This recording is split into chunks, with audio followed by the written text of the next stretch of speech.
Hello and welcome to Small Town Big Business, a podcast about doing big business in small town rural America. I'm Jennifer Olson, Director of Business Development for the City of Marion, and I'm here with my co-host. I'm Russ Williams, Director of EThOs. EThOs is a small business incubator, co-working spaces, training and development center here in downtown Marion, Illinois.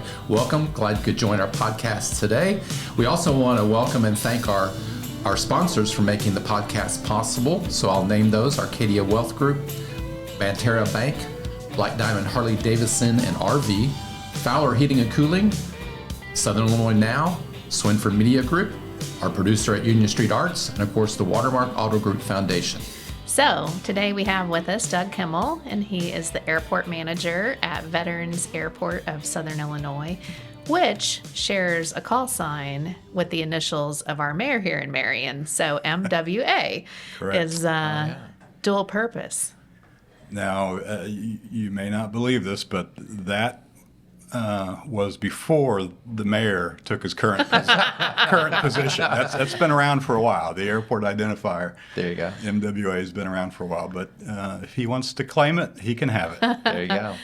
So tell us about the history of the airport, how long it's been around, and how long you've been at the helm. You know, it's interesting, particularly for folks here in Marion, because the original airport was just down the road, about 1.5 miles, I would guess, maybe 2 miles to the east. To the east, yeah. Where Fabic is, and the soccer fields are currently located. Back in those years, Fred Valentin, who there's a road out there, Valentine Road, named after this gentleman who operated a flying service out there, taught people to fly, did some airmail, and did that for probably a dozen years until kind of the age-old issue of encroachment came to be, which is communities getting built around an airport and limiting growth and expansion. And so even back in those years, back in the 30s, he was dealing with that. And so he bought property out where we are now, long before Highway 13 was there. Highway 13 was what we now call Old 13. Mm-hmm.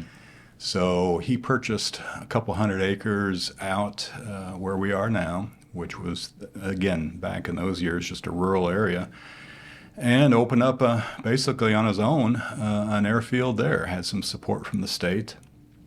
Eventually, 1946, the Illinois Airport Authorities Act was issued, and it gave communities an opportunity to own the airport and operate them with the benefit of the local tax base, and establish a board and grow into what we are today. But it was originally that footprint of space that Fred Valentin established out there.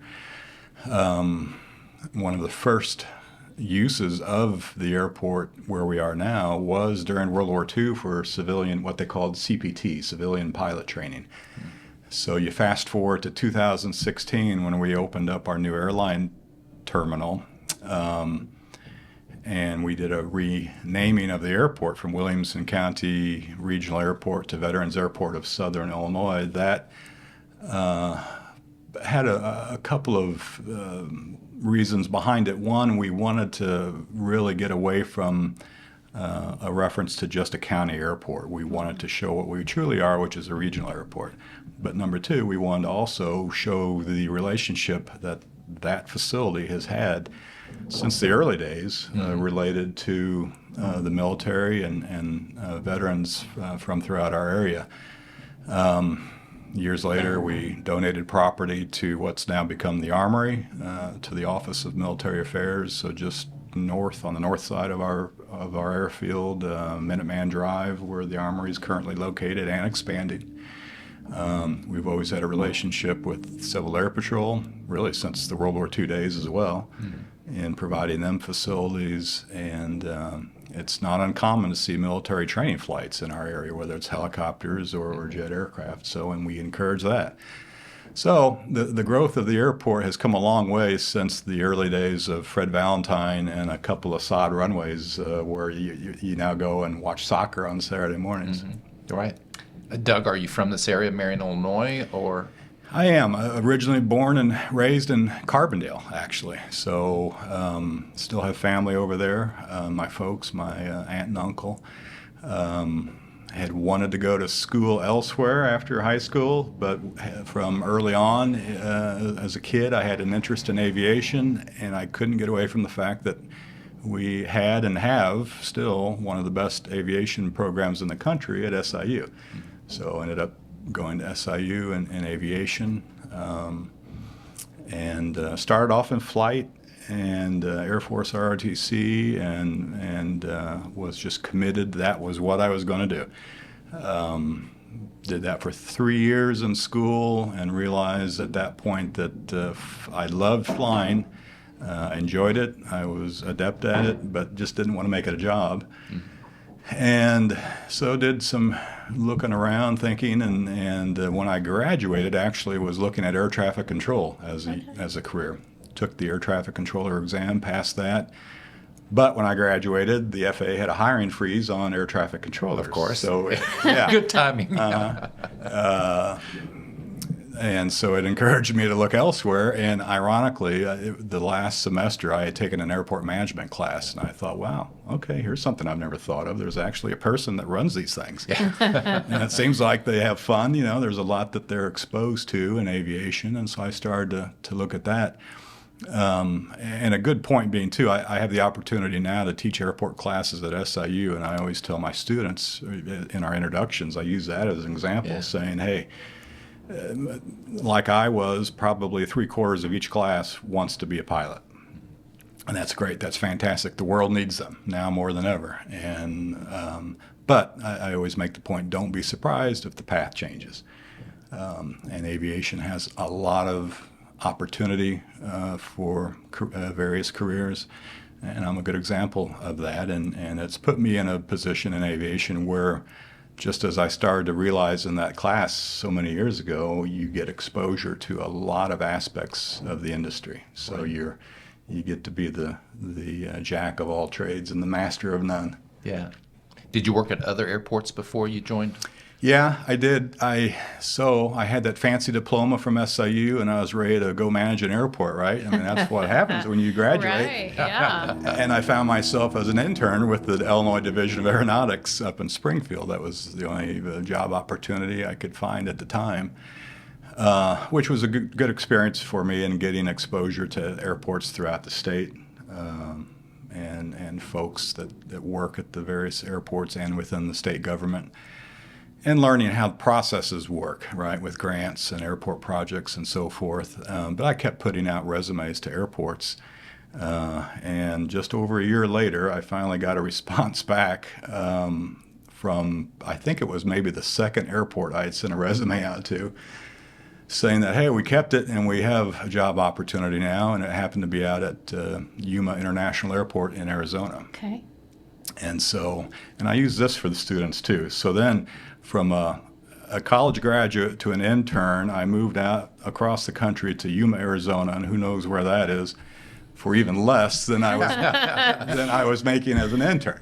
Yeah. And with that next lesson in life being, you got to pay your dues most times. I mean, it doesn't always happen that way, but most times you go from the glory of a college graduate down to the bottom rung, and you work your way up. And so I spent a year with aeronautics in Springfield and about 5 years at the airport in Yuma International Airport, which, so as she would know, is a joint use facility, half Marine Corps Air Station, and then a civilian side, which is where I worked initially in what they call airport operations, which is a non-glorified position where you're inspecting the land side, the terminal, the air side, multiple times daily, keeping people from parking on the front curb and leaving luggage lying around unattended, and all those types of things. Last couple of years I was there, I got promoted into a management position related to a foreign trade zone and air cargo operation that they had there.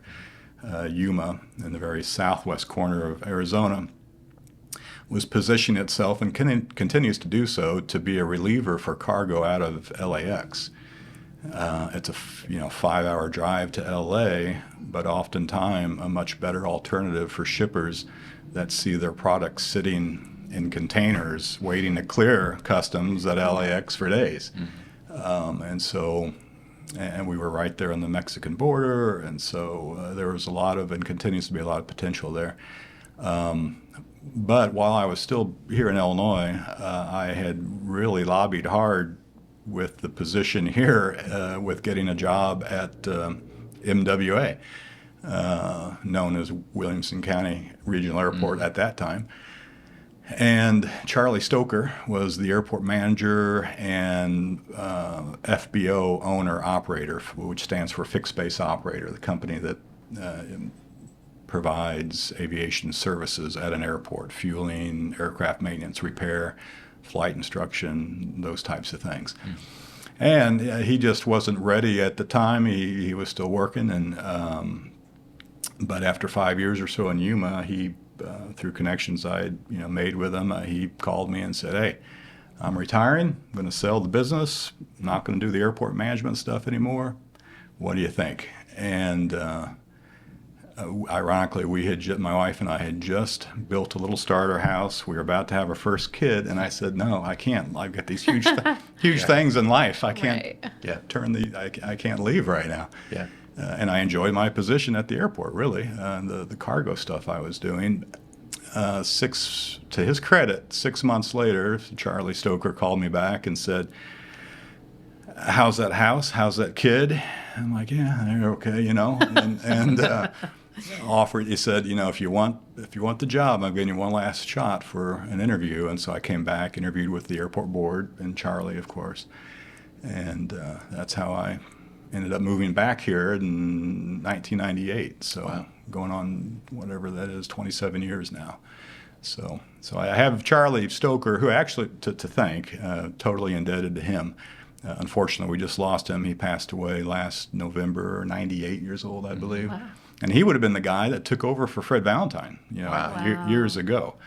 So, you sometimes you have that at smaller regional airports, and Carbondale is a good example too. Absolutely. There's only been now 3 airport managers in their history, with Gary Schaefer just recently retiring, he taking over from the original Gene Seibert, who had been there for so many years, and now Gary's replacement, Alyssa Connell.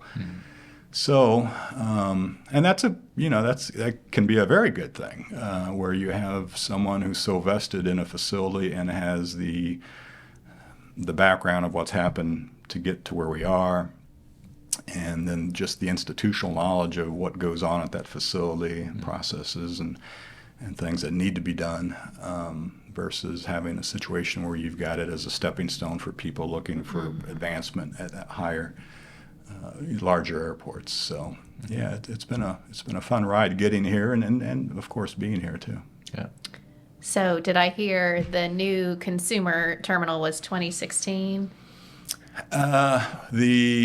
So our airline terminal, Yes. we completed back in 16, and our general aviation terminal is what we're building now, for the private and corporate activity that happens out there daily. Actually should be done in a couple of months. And so, of course, a terminal, no matter what you call it, is the transfer point at an airport from landside to airside. It seems kind of natural. People don't really think about it, but it's a needed resource, one that our traditional sources of funding through FAA don't put high priority in. They want to focus on airside stuff, runways, taxiways, which there's justification for that, certainly, but in this particular instance, where this private and corporate aircraft activity take place daily, it's been the same building since Charlie Stoker took over in 1957. It's not been expanded whatsoever.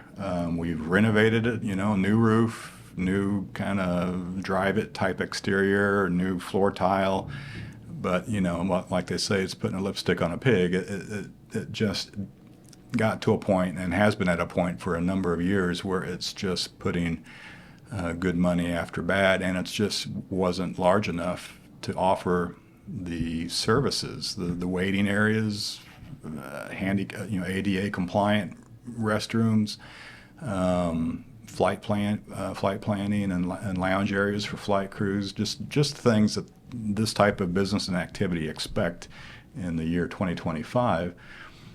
And so it wasn't until just a couple of years post-COVID that the FAA had a separate pool of funds that had greater flexibility, that the FAA, through our persistence, remembered, they've been wanting to do something with the FBO and a general aviation terminal for quite a while. This money will be eligible for that. So I have to, number one, acknowledge that sometimes government works. And in this case, FAA was a good partner with us and remembered that we needed something like this and that this source of funds could get us there.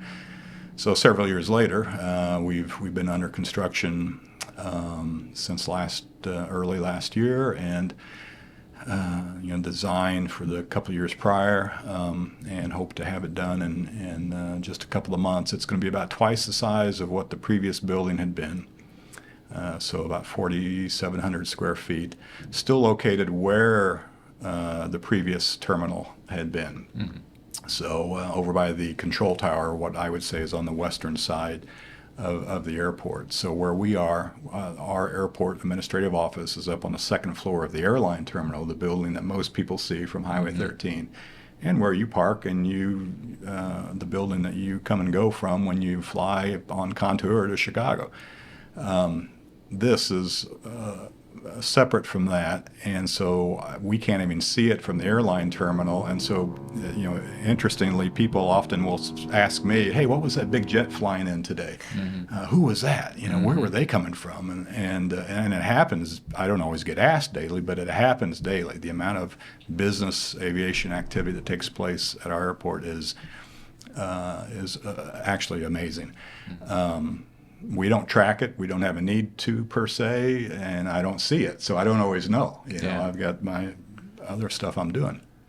But we've had the realization that that type of corporate traffic has been squeezed into an old, aging building that just wasn't appropriate.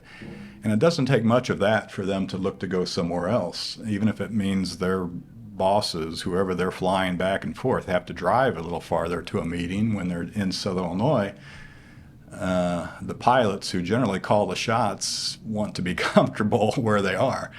So we don't want that. And we want also their first impression, oftentimes, of Southern Illinois coming into our airport to be a good one. Not a modern building, not a 1957 undersized facility. So we're excited about it. We'll have a ribbon cutting once it's ready to go, and it'll be a nice addition to all the rest of our facilities. Yeah. Well, I mean, those of us who work in economic and business development can't wait. We can't say enough good things, because to your point, it really is the first impression. It really is the welcome mat. And, we do have some leasing agents or commercial contacts who are coming in out of O'Hare on Contour, but we know that there's even more flying private into that other side, and we really need to show them that we're top notch, and this is just going to go such a long way. So thank you for the investment in FAA. Yeah, there you go. Shout out to our federal friends. Yes. Yeah. Well, this is a major milestone, but since you said it came in 1998, how has traffic changed since then at this airport, and what are some milestones that really changed? Yeah, when I started, the air service was called Trans World Express, and many people will remember that, TWE, as we would often joke, and it was, of course, linked up to TWA back in those days at St. Louis Lambert, and it was god-awful. The service was terrible. I mean, when I got here, one of the editorials of the Southern Illinoisan was a TWE airplane strapped to a Greyhound bus to mimic and poke fun at the fact that most flights got canceled and you found yourself in a cab going to St. Louis anyway.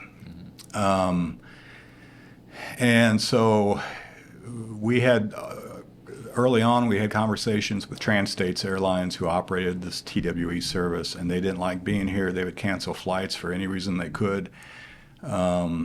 So eventually, within a year or so, they said, yeah, we're out of here. We had the safety net of a federal program called the Essential Air Service Program, EAS, and it's been around since airline deregulation in 1978, and it can provide a federal subsidy for transportation, much like what Amtrak gets for rural air service communities that have had air service but would lose it otherwise if there was not that financial safety net. And so that, when they pulled out, that allowed US DOT to put out a request for proposals, and we got a company called Corporate Airlines come in and start providing the same type of service but much more reliable to St. Louis. And so I'm getting to your point here, and so that was our first step toward a better product. Then years later, Cape Air took over, still providing service to St. Louis, but in a smaller aircraft. And that terrified us because the aircraft previously were 19-seat aircraft, and you typically think that better has to be bigger. And going down to a 9-seat airplane from a 19-seater was a concern. Yet the smaller aircraft did allow more flights per day per the federal contract that governs all this. We don't get to dictate these parameters. Number of flights per day, cost of airfare, it's all between the airline and US DOT. So Cape Air came in with a smaller plane, but more flights per day and lower airfare, and just as dependable of a product, and really improve things further. More passengers were utilizing it, more people were having good experiences using it. Their limitation, and they were here, 13, 14 years, their limitation being the 9-seat airplane and the federal subsidy that only allows X number of flights per week. And so a few years back, they actually filed a notice to terminate service with their intent to rebid to try to get post-COVID a higher level of subsidy to reflect the costs that they were incurring. It was just a technique that these airlines are allowed to do with US DOT. Hey, we're going to leave if you don't pay us more, and DOT says we can't pay you more because it's in a contract. Okay, we're going to leave. DOT puts that RFP out again, and that existing airline can still rebid with others. Well, they rebid, but so did a company called Contour Airlines with a 30-seat regional jet to Chicago O'Hare. So now you have a bigger airplane, and you have one of the largest hub airports in the world, which St. Louis, since TWA left, has not been. St. Louis and Nashville as well are hub airports, if you will, for Southwest Airlines. Majority of those passengers drive to St. Louis or Nashville to hop on Southwest Airlines, as compared to having the ability to connect with like an American that Contour does provide at O'Hare. And O'Hare, of course, again, is one of the larger airports in the world with all the international capability, along with domestic. It actually is an airport, too, because of its size, that generally has lower connecting fares than what you would find at St. Louis or at Nashville if you were connecting on a United or an American or Delta. And so, one thing's led to the other as far as these airline companies that have been here. And so when Contour put in a competitive bid that was legitimate, we had to take a very close look at that. And in doing so, we always put the proposals out on our website, promote it in the media, encourage public involvement, let us know what you want. Here they are. Actually, have the airlines come in and present at the airport, and so we have community and business leaders that attend these presentations, in addition to having the proposals themselves available for the public to review online. And we keep track, survey online, and keep track of phone calls and emails that we get at the office of who wants what and why. And on this last go-around, Contour had the majority of votes, if you will, and support from throughout the area.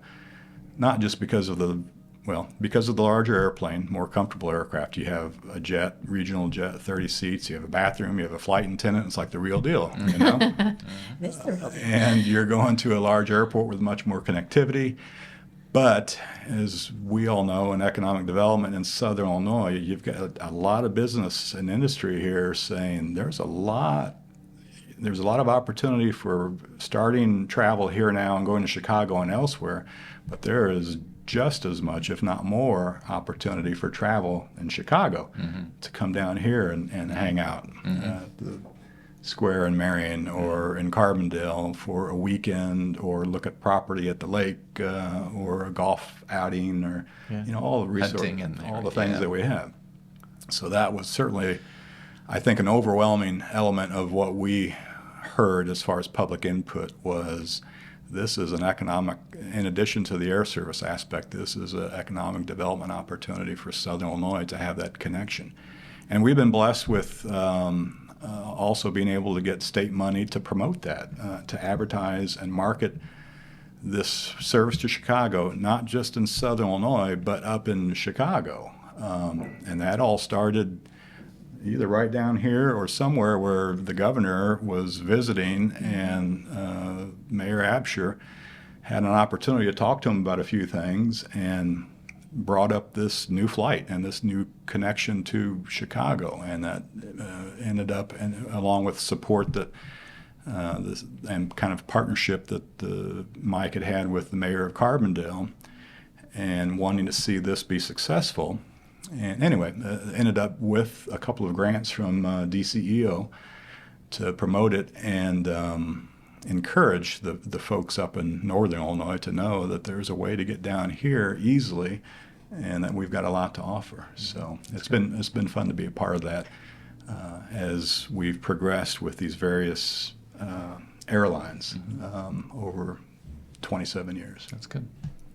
And if you're in the Chicago area, it's so fun to see our features, highlighted in the ads up there. You're like, oh, I know right where that is, or that's only, 40 minutes from my house. And so I think that getting the word out benefits us, even if we want them to take Contour, but even if they don't, it just makes them more aware of what's available in Southern Illinois. Oh, so that's a very good point, because they may not always take advantage or need to of the air service, the connectivity that we have with Contour, but to be aware that it is sometimes a 6-hour car ride down to Southern Illinois would be what they want, and sometimes a 1-hour plane ride would be what they need. So just having that exposure up there makes a big difference. Well, and I think there's a lot of general content about things in the Shawnee Forest and Garden of the Gods and such, but I really like when I see the ad campaign really address a specific thing. And so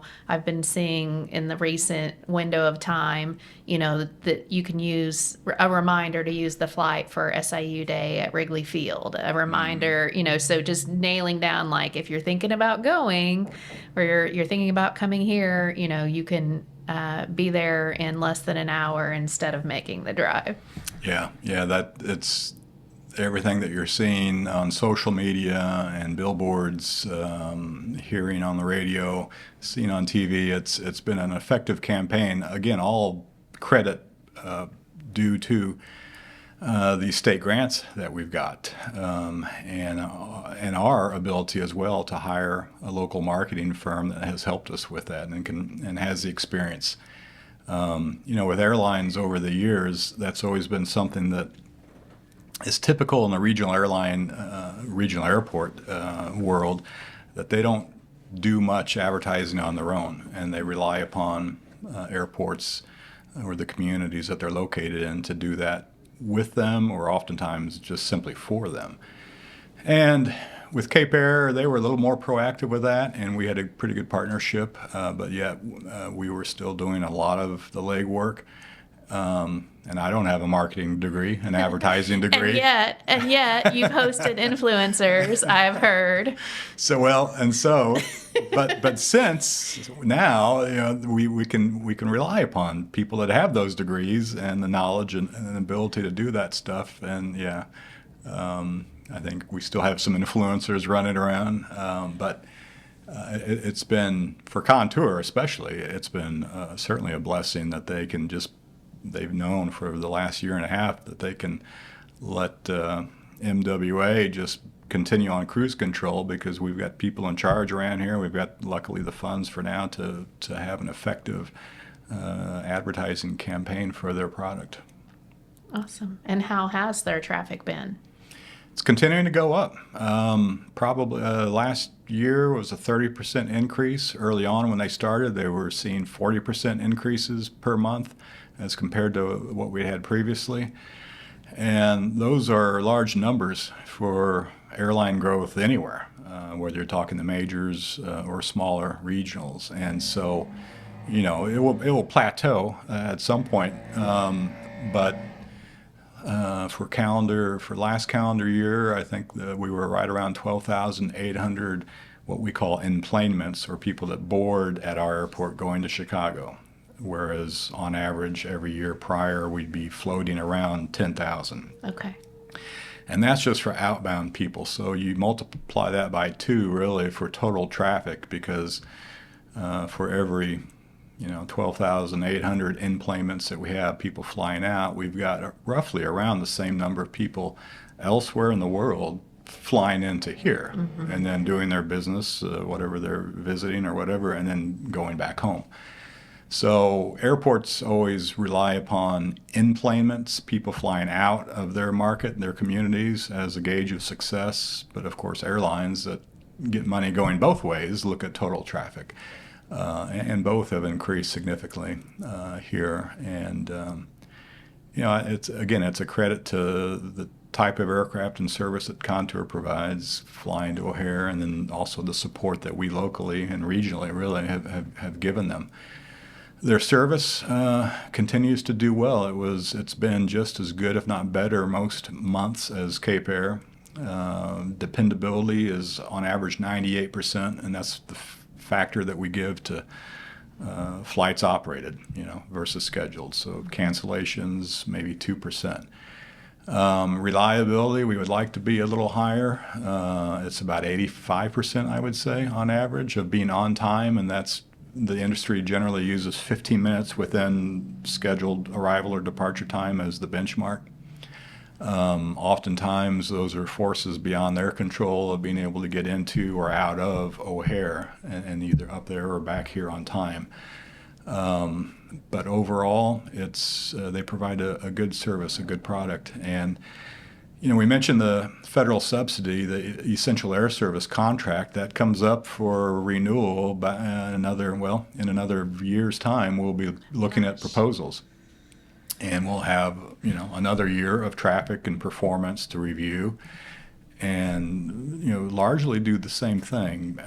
Invite the airlines, anyone else that might submit a proposal. Cape Air may resubmit, we don't know.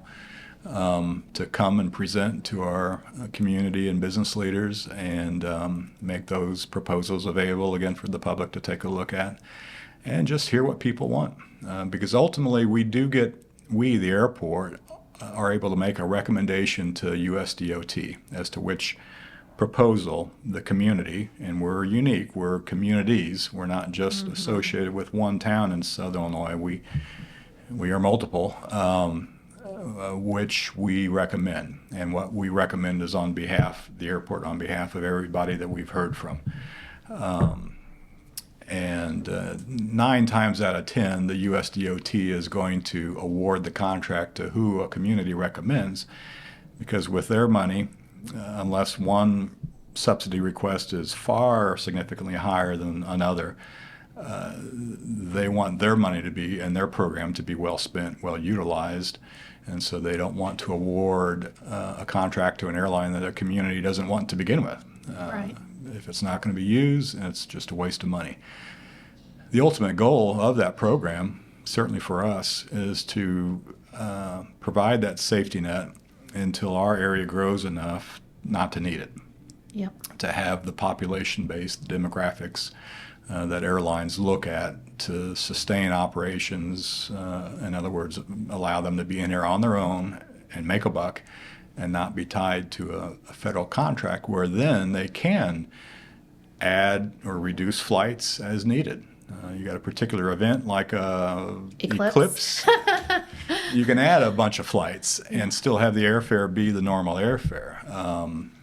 Whereas right now, they could add a flight, but your $120 round trip ticket would suddenly be $500 without the subsidy, and people would not understand that. Number one, people most likely wouldn't pay it, and you'd ultimately stand to lose traffic because somebody would see that and think, well, I'm never even going to price this again. I'm not paying that to fly out of there. So, yeah, the hope is that Southern Illinois can grow to the point of sustaining profitable airline operations on its own. To begin with just one carrier, whether it's Contour or somebody else, and then ultimately they can increase flights either to that one destination hub airport or multiple hub airports. Case in point, Contour flies in and out of Charlotte. From Paducah, they fly to Charlotte, and that's a huge southeastern, I suppose you'd consider it, hub airport for American. A lot of flow that would go from here to there, and then to points Turks and Caicos, for example. South, sunny areas. And so that you sustain one airline's operation, allow them to grow, develop, and do those kinds of things, and then ultimately, might not be in our careers, but ultimately have even a competition, have another airline come in and compete with them, and then that's where you get really a true test of market potential to sustain that type of activity. So we'll get there. It's just a matter of time. Yeah. So we've really focused on air service, both through consumer and the private side. But what are some other ways the airport makes money, like owning underlying land or rents? I don't know. Yeah, our airport revenue, our operating budget's about $2.5 million a year. Roughly 40% of that is sustained through our county property tax, because we're government, really. We're a municipal organization, and so we have a levy for county property tax. The remaining 60% come from rent that we charge in our buildings, our airline terminal, what will be in our general aviation terminal, rent that we charge for use of hangars for individual aircraft or larger hangars where we have multiple aircraft in one building. We have a business park, so non-aeronautical use that we own the ground, that we lease to other parties that have, when you pull into the airport from the hotel on your right down to Rent Hall, all of that is airport property, most of which is under lease to individuals that own those buildings and operate their own businesses. And we still have vacant property on that side, and then also on the left or the west side as you pull in, there's several buildings as well, security alarm, Joyce's Bridal, down to a pharmacy, and property there that's available. And so they pay us for the ground to have their businesses. And that's significant because it helps increase employment in business service industries in Williamson County.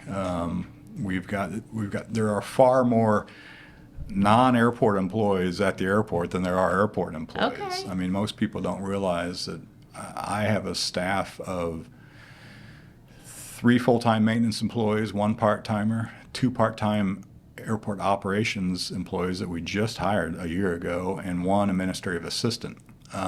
So a very small staff. Contour, the airline employees are of their own. Mm-hmm. TSA, not part of us. That's federal, Department of Homeland Security. Hertz Rent-A-Car, Midwest Aviation, the company that pumps the gas and provides the aviation services all are independent and hire on their own. But it's all activity that does provide that employment and provides us revenue, and helps the overall economic impact that the airport provides to the region. Yeah, it was funny because it wasn't until Veterans Honor Flight, which we should probably talk about, that I realized, I mean, I should know logically that TSA are not your employees and that you're not the boss of them. But until that morning, maybe had not had enough coffee. I was like, oh, that's right. Those are federal. Well, don't feel bad. I won't name the person, but we have a U.S. senator that contacted us one time about someone who had contacted them wanting an inroad to get a job with TSA, and I had to say, Senator, you helped form this thing. I hope you know I have nothing to do with it. Right. So it can be lost in translation sometimes particularly now when you just look at the airport. I always joked when we were building the airline terminal, and now when we're building the general aviation terminal, people will use the terminology, so you're building a new airport. No, we're building a new building, a terminal on the airport.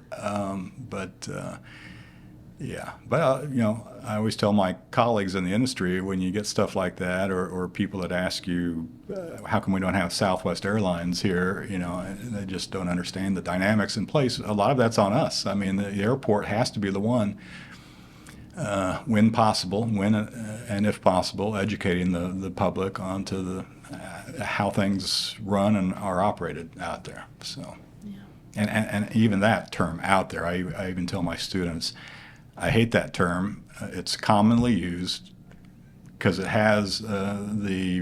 reflects a mentality of being distant, away. In aviation, you think out there because you are trying to get away from the growth and development of a community because of encroachment, right? You want to be out there, but it also implies sometimes a public unawareness of what goes on out there, which I argue is on us in the industry to make sure that there's enough coverage of the projects, the services that we have, to where people have maybe a better understanding of what does happen at their airports. So.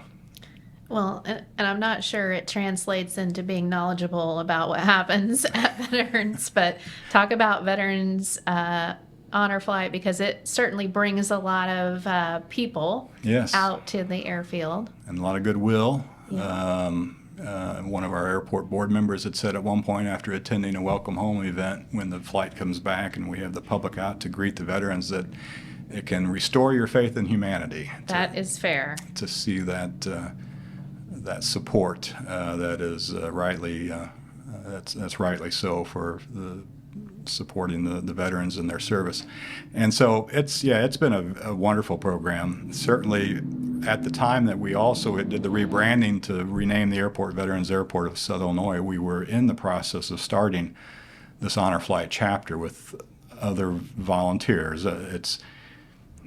Honor Flight takes place out of our office, but it's a separate nonprofit entity. And there's some crossover where I'm on the board, one of my employees is on the board, one of our airport board members is on the board, along with a multitude of volunteers that make this thing happen year after year, and it's grown substantially. We have a waiting list that's we look forward to getting to. We always tell folks that have signed up and say, well, when am I going to go on the flight? And they're in their 70s, and we're like, well, you're just not old enough yet. We take people by age, and it's been very rewarding to be part of that. And we do 2 a year, one in the spring, which the next one's coming up from where we sit today on Tuesday, May 6th, but there'll be another one in September. And roughly 90 on average veterans go per flight. Every veteran has a guardian that goes along with them, and it's taking them out to D.C. for the day to visit the memorials that are out there established in their honor, and then bringing them home to a welcome home celebration that many don't know or expect will happen, where families and friends are there to greet them, many of which, particularly as we know in the Vietnam era, didn't have anything. And if anything, it might have been very much to the contrary. And So it's an opportunity for the public to come out at any of the welcome home celebrations and wave a flag, hold a sign, shake a hand. It's a neat thing. So my dad went in May of 2024, and so my two things that are kind of wow factor. One is he had not been on a plane since he came home from Da Nang, Vietnam, Wow. through Guam on to Texas, and so that was pretty amazing that he even agreed to go. And then second, he's just like a lot of Vietnam era, he's not somebody who ever talks about things. And he showed up at our next family lunch with his packet from the mail call. Oh, yes. The veterans get mail on their way back to Marion. And he went through it piece by piece. And it was really the first time that we heard a lot of those stories and what that trip and that mail meant to him. So kudos to you. And I know it, like you said, it takes a ton of volunteers. It's very expensive. So I'm just feel like we're so lucky to have that as a resource and opportunity for our Southern Illinois veterans. Yeah, thank you. And that's great to hear, that story that you just had with your father, and there have been many like that. Yeah, it's rewarding. It was funny too because he had all his favorite volunteers, that he knows by name, and I think if we ran into them at the Cracker Barrel, he would probably New friends. Borrow them for an hour or so. So hopefully their sake that won't happen. Same question we always ask, why do you do what you do? I love it, really. The job itself. It started with an interest in aviation as a kid. As I had said before, never knew that it would put me at a desk at an airport. But over the years, I think the most enjoyable aspect of it has been to be a part of these various efforts that contribute to life here in Southern Illinois. Whether it's seeing the formation of a new service offered like Honor Flight, or the bricks and mortar of an airline terminal that you see as you drive by on 13. As a mostly lifelong resident of Southern Illinois, it's nice to know that you have contributed to the landscape of our region, and that you have been in the behind the scenes of something. And honestly, one of the things that I never expected in aviation was the impact of working with so many folks in the community as being one of the things that's been most enjoyable about my job, because I've had the opportunity to work with leaders of Marion, Carbondale, and everywhere in between. Growing up in Carbondale and family still over there, I was the first Kimmel to migrate to Williamson County. Yeah. And I always joke that Mayor Butler greeted me with welcome home, son, But working with people like him, Glenn Clarida, folks in Redco, the Tourism Bureau, so many others over the year. One of our old airport engineer, Charlie Miller. Just some great talent, great people that have been invested in their careers in Southern Illinois, and to be an associate with them and a part of those efforts, it's something that I still enjoy. That's great. So I know the number was skewed when you had eclipse time, but on a routine basis, would people be surprised at the number of private planes that kind of live out there, and what's that number like? Yeah, for what we consider based aircraft, the airport generally has around 50 based aircraft in our T hangars, the smaller individual unit storage spaces that you can see from Highway 13, and a couple of our large hangars. And we're actually trying to find the funds right now, and we think we have, to build a new large hangar. And on average, the airport sees about close to 25,000 operations a year, which are takeoffs and landings. And those can range from, Contour with 30 passengers, or the SIU student coming over in a single engine Cessna to practice and get away from the congestion over there.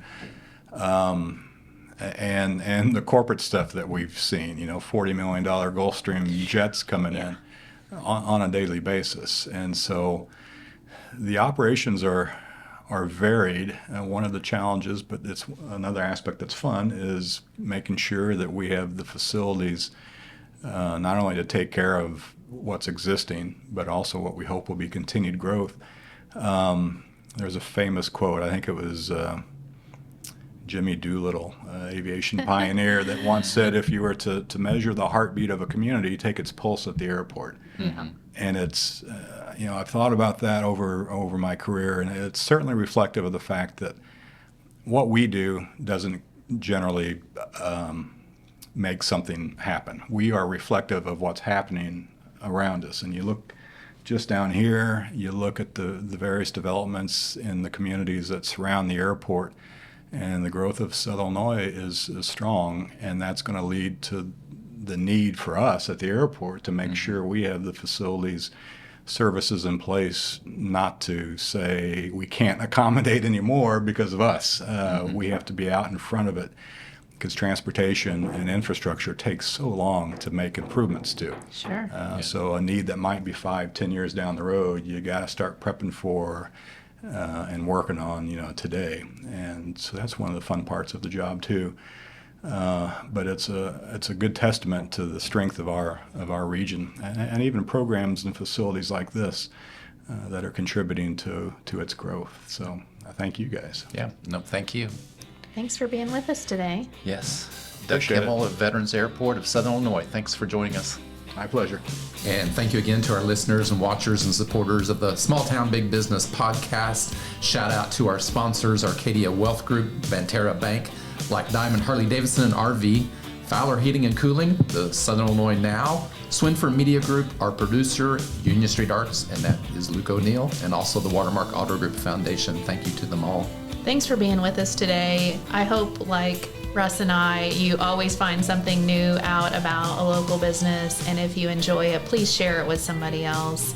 I'm Jennifer Olson, Director of Business Development at the City of Marion. You can find me at City Hall. I've stopped saying new because we've been there a year now. Yeah. Oh, I just said it. Whoops. Or you can find my contact information on LinkedIn. And I'm Russell Williams. You can find everything at ethosmarion.org. Thank you for joining us, and we'll see you next time on the Small Town Big Business podcast.